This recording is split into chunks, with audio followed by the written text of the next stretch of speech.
This is a short documentary demonstrating the vast change in harvesting methods in Western Australia from the 1940s to current time. Some time ago, the Corrigin Historical Society ran a vintage harvest day that featured many of the fully restored farm machines in the Corrigin Pioneer Museum. Scenes filmed on that day are compared with the modern type of equipment that is commonly used today.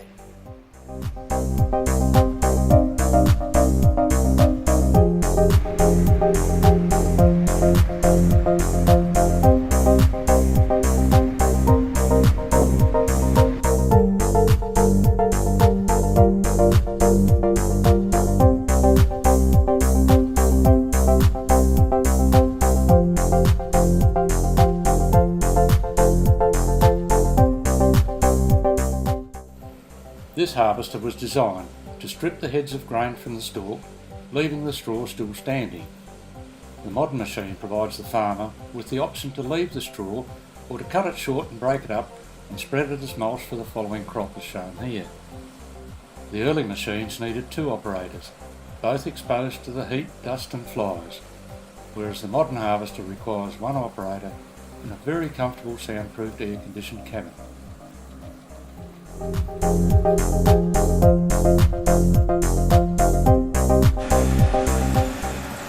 As a matter of interest, this particular old harvester, the Sunshine AL with a 10-foot cone, was originally designed to be pulled by horses. It was ground driven from the large wheel under the grain tank. This, being one of the last machines of its type produced, is tractor driven. When the grain tank is full, approximately 600 kilos, the Sunshine AL had to stop harvesting while the grain was bagged off. In comparison, the class grain tank holds approximately 9 tonnes of grain, which is generally unloaded into a chaser bin while continuing to harvest.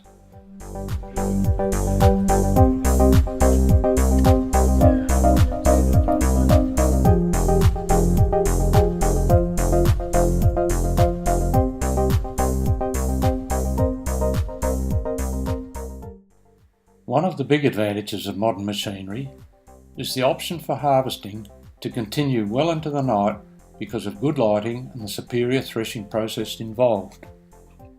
Most modern machines have the advantage of GPS guided steering, only requiring the operator to monitor and steer the harvester at the end of each row.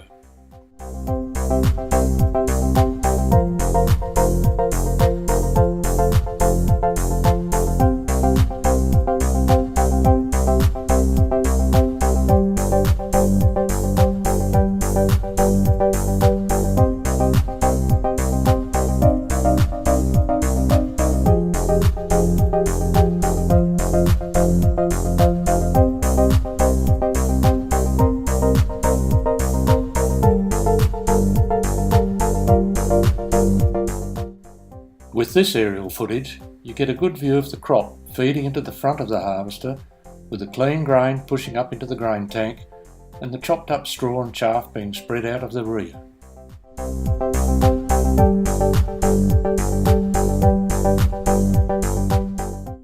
In the early days, the bags of grain were sewn up by hand ready for transportation to the railhead and export.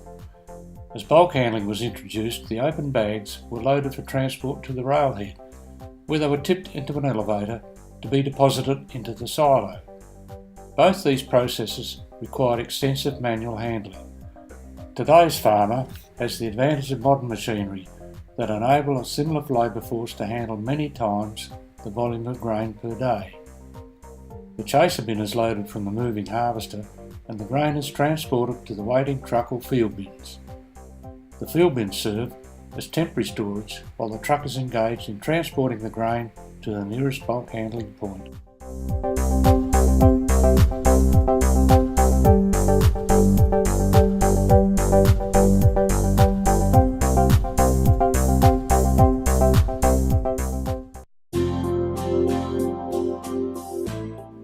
This farmer's grain is delivered to a cooperative bulk handling terminal. The first stop is the grain sampling station, where the grain is tested for hectolitre weight, protein, moisture content, cracked grain, unthreshed heads, foreign seeds and insects. The samples are obtained by a vacuum probe, which takes a cross-section of the load in several places. Once the sampling has been completed and the grain is classified, the truck proceeds to the weighbridge, then onto the appropriate storage bay for that class of grain.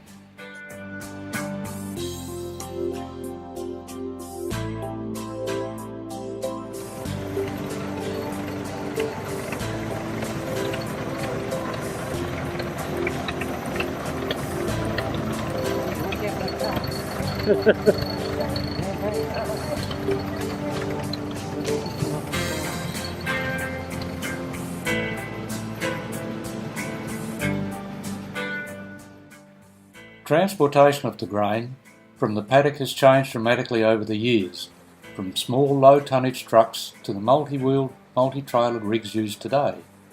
In the earlier years, when the industry was serviced by rail, there were many more terminals than currently exist. Consequently, farmers often had longer distances to travel to a terminal. Farm size and crop yields have substantially increased over time, and occasionally when a better than average season occurs, there is a need for temporary storage to be built as depicted in our video.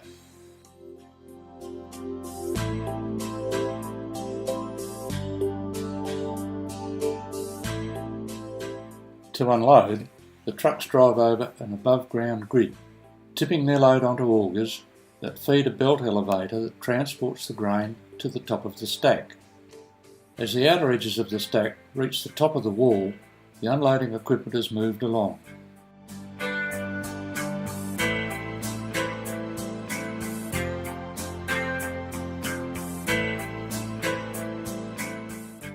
When these open bulkheads are full, they are sealed with plastic tarps and can be fumigated.